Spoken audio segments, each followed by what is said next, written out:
Connected via web. अभी सुनने में आया है कि उन्होंने भी उसे चेंज करके इंडिया किया है।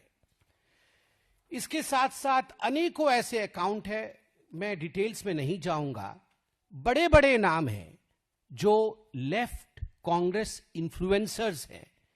निधि सिंह राठौड़, ये सब निधि सिंह राठौड़ का आप देख सकते हैं account based in West Asia.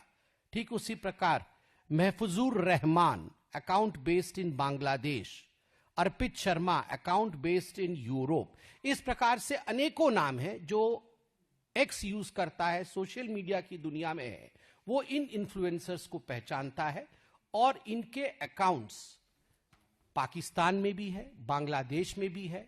कई जगह पाकिस्तान को छुपाने के लिए ये ऑप्शन दिया गया है कि आप सटीक स्थान नहीं देके साउथ ईस्ट एशिया रीजन दे सकते हैं। तो कई ऐसे इन्फ्लुएंसर्स ने साउथ ईस्ट एशिया दे दिया है, जबकि उनका लोकेशन पाकिस्तान है। बांग्लादेश भी कई ऐसे इन्फ्लुएंसर्स के लोकेशन है। तो आप सोच के देखिए किस प्रकार से राहुल गांधी केवल विदेश जाकर देश के खिलाफ नहीं कहते हैं, वो केवल जेन जी से मिलकर के देश के खिलाफ एक माहौल बनाने की कोशिश नहीं करते हैं। वो प्लानिंग के साथ, डिजाइन के साथ किस प्रकार से इस काम को विदेश में डेलीगेट किया हुआ है, किस प्रकार से डिवीजन ऑफ वर्क है कांग्रेस के अंदर कि बांग्लादेश से, पाकिस्तान से, साउथ ईस्ट एशिया के अन्य हिस्सों से, वेस्ट एशिया से, यूरोप से, अमेरिका से बैठे उनके लोग जो इन्फ्लुएंसर्स है, जो हमारे वोटर नहीं है, जिनका इंडिया से कोई लेना देना नहीं है, वो भारत में नरेटिव सेट करेंगे।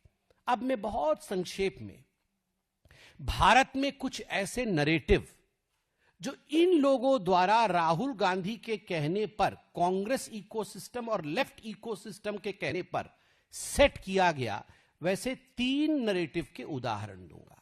सबसे पहला उदाहरण रहेगा वोट चोरी। यह जो वोट चोरी का नरेटिव सेट किया गया है हिंदुस्तान में, उसके विषय में डिटेल में जाऊंगा। दूसरा नरेटिव ऑपरेशन सिंदूर में जो मोदी जी को और भारत की आर्मी को एक तरह से सरेंडर्ड रूप में दिखाने की कोशिश की गई, एक तरह से दुर्बल दिखाने की, वीक दिखाने की कोशिश की गई, उसके पीछे भी पाकिस्तानी हैंडल, बांग्लादेश के हैंडल, वेस्ट एशिया के हैंडल, यूनाइटेड स्टेट्स में बैठे कुछ कांग्रेसी और उनके शुभचिंतक, इस प्रकार का एक माहौल ऑपरेशन सिंदूर को लेकर बनाया गया। और तीसरा विषय संघ परिवार और व्यक्तिगत रूप से मोदी जी के ऊपर हमला करने का जो नरेटिव है, यह नरेटिव भी विदेश से किस प्रकार संचालित हुआ। तो आइए पहले वोट चोरी की तरफ हम जाते हैं। किस प्रकार से मिसलीडिंग ट्वीट्स इत्यादि किए गए वोट चोरी को लेकर, मैं कुछ उदाहरण दूंगा। यह अर्पित शर्मा है, इनका अकाउंट यूरोप में है, आप देख सकते हैं। इन्होंने ये वीडियो डाला है, वीडियो का स्क्रीनशॉट मैंने आपको दिखाया है। Biggest scam of India till date if proved, the vote चोरी फाइल्स। ये भारत में से नहीं बना है, ये यूरोप बेस्ड अकाउंट है और यूरोप से ये पूरी वीडियो, और वीडियो में बहुत सारी ऐसी बातें जो हमारी संस्थाओं को, संवैधानिक संस्थाओं को एक डिमीन करने का काम करती है, उसे नीचे दिखाने का काम करती है, यह किया गया है। दूसरा आप देखिए, डॉक्टर कालिका सिंगापुर बेस्ड है। कौन इस दृश्य को लाइव देखना चाहता है?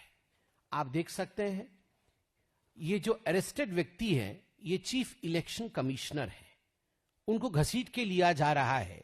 और यह ट्वीट भारतवर्ष से नहीं हुआ है, यह व्यक्ति भारत का नहीं है, यह पूरा का पूरा सिस्टम सिंगापुर से चला है और सिंगापुर से यह ट्वीट किया गया है। आप चिंता करके देखिए, भारतवर्ष के इतने बड़े संवैधानिक संस्थान, और मैं आज के ही अखबार को पढ़ रहा था, EC cites global honour, CEC Gyanesh Kumar will assume chairmanship of international institute for democracy and electoral assistance IIDEA for the year 2026 in Stockholm. EC calls it a global recognition of the Commission's standing as one of the world's most credible and innovative poll management bodies. ये कल supreme court में कहा गया।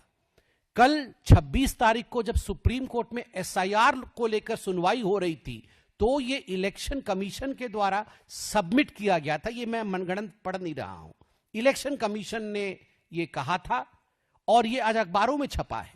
जब भारतवर्ष की संस्थाओं को chairmanship दिया जा रहा है, वहीं राहुल गांधी और कांग्रेस पार्टी के कहने पर इस प्रकार का षड्यंत्र विदेश में बैठकर लोग कर रहे हैं। दिया शर्मा पाकिस्तान से, दिया शर्मा कहती हैं वोट चोरी